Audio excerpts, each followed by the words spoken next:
Hello everyone, I hope that you're well. In this series of videos that we're calling The Gentle Path with St. Porphyrios, I want to take us through a journey of the life and teachings of St. Porphyrios. We'll start in this video with just a brief introduction about his life and his teachings, and also the personal impact that he has made on my life.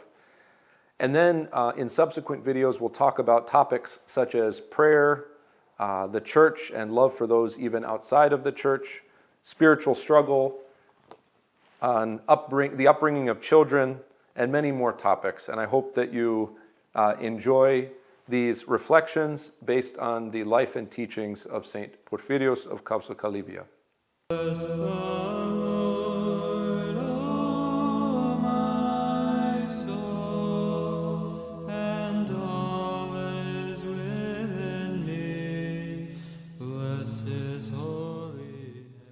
So first and foremost, St. Porphyrios was born in the island of Evia in Greece at the beginning of the 20th century. He died in the 1990s and was proclaimed a saint in 2013. St. Porphyrios lived in a pious family, but a very poor family, and had many brothers and sisters. And from a very young age, tender age of around 12 years old, he had to go and work for his family. First, he was a shepherd, and that's where he learned about the life of St. John the hut dweller, whose life really inspired him to become a monk. But then he went and worked in the shop in the town and had many experiences there as well. St. Porphyrios' own father was absent from the home from very early on because he had to make money for the family. He had to go all the way to Panama to help build the Panama Canal. And so, again, St. Porphyrios led a very difficult life as a young child. He was very inspired by the life of St. John the hut dweller, by the life of prayer, of anonymity. And then he heard some older men talking in the shop about their experience on Mount Athos, and this inspired him from a very young age to become a monk on Mount Athos. He attempted to run away from home and to become a monk, to go on the ship to get to Mount Athos. He attempted this 3 times. The first 2 times he turned around because of homesickness and because of the lack of the ability to get there. But on the 3rd attempt, he finally smuggled himself onto Mount Athos through the help of an older hermit, who then became one of his spiritual elders, and who brought him to the small hermitage that he and his biological brother shared.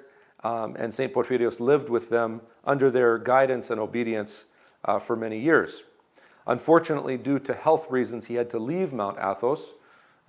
He was basically 19, 20 years old, and he had to go back into the world. But this ultimately became a blessing for the world because he was ordained a priest, and then he became a spiritual father and a spiritual confessor, and lived a life primarily in the city of Athens, an inner city, Ammonia Square. You could see that up here, Ammonia Square, and the monastery that he helped to found outside of Athens, helping as a chaplain in a hospital for over 30 years. But rewinding a little bit to his early life as a spiritual father, he would hear people's confession, and people realized that he had the gift of clear-sightedness, clairvoyance, from a very early age. But even though he had this gift, he was still immature in his spiritual guidance that he would give. He basically had the book called the Exomologitarion right next to him. It was the book of the rules and penances for confession. And when somebody would come and confess to him, Father, I stole from a store, he would look for that sin, and he would see the corresponding penance, which would be something like abstaining for 3 years from Holy Communion and doing 100 prostrations a night. And he would give this penance to them, and they would go away. But then after a little while, he would bump into them again, and he'd say, how are you doing? And the person would say, well, I'm not going to church anymore. And he'd say, why aren't you going to church? And he said, well, back when you told me that I was banned from communion for 3 years and had to do hundreds of prostrations a night, I just decided this is too much anyway, so I'm just going to give up. St. Porphyrios took this lesson to heart and realized that he needed to practice St. Basil's principle of ex atomikepsis, which is to say his principle of individualization. In other words, knowing that we as human beings are unique in our spiritual maturity, in our journeys with Christ. St. Basil expressed the wisdom of the Church in applying different canons and rules and penances in a very discerning way. So each pastor needs to see into the heart and soul of the penitent and decide what is the proper medicine for that particular person at that particular time and apply it discerningly. Too much medicine can poison somebody, too little medicine can also cause harm, and so just the right amount of medicine is what is needed. And so St. Porphyrios, rather than applying these harder and harsher penances, decided to start giving people the recommended medicine of reading prayers from the church, hymns to the Theotokos, the Paraklesis hymn to the Theotokos and to the saints, and through this to enliven and awaken their spiritual spirits, their hearts, to the presence of Christ in their lives. So, St. Porphyrios talks about the gentle path, which is the title of this series, and in doing so he shares the following, which is taken from the book Wounded by Love, page 136, that I'd like to share with you all today. He says, "There are two paths that lead to God, the hard and debilitating path with fierce assaults against evil, and the easy path with love. There are many who chose the hard path and, quote, shed blood in order to receive spirit, end quote, until they attained great virtue. I find that the shorter and safer route is the path with love. This is the path that you too should follow." And so I think in St. Porphyrios' own journey, he realized that there are these two paths within the tradition of the church. There is the path of fierce opposition against the evil one, where we fight with blood, sweat, and tears, and then this bloodless path of love and of sweetness towards God. And St. Porphyrios chose to apply this path both to himself and to those who were under his care.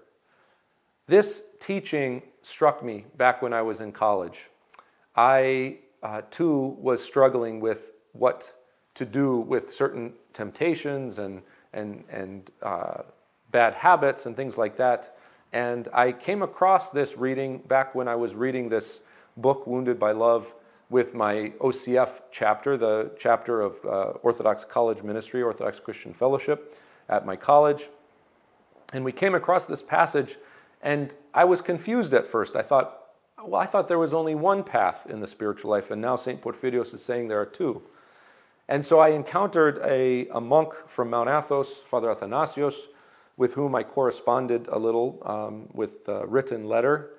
And I asked him about this, and he too expressed his interest in this concept. And from then, I started to explore this more and more, and determined that indeed this second path that St. Porphyrios encouraged us to follow is a legitimate path within the Christian life, and perhaps better suited to our spiritual makeup as 21st century Orthodox Americans. And so for this reason, I'd like to talk a little bit more together about the gentle path with St. Porphyrios in this coming series. I look forward to talking about this together, and I pray that it is of some use and benefit for those who are watching in your spiritual lives as well.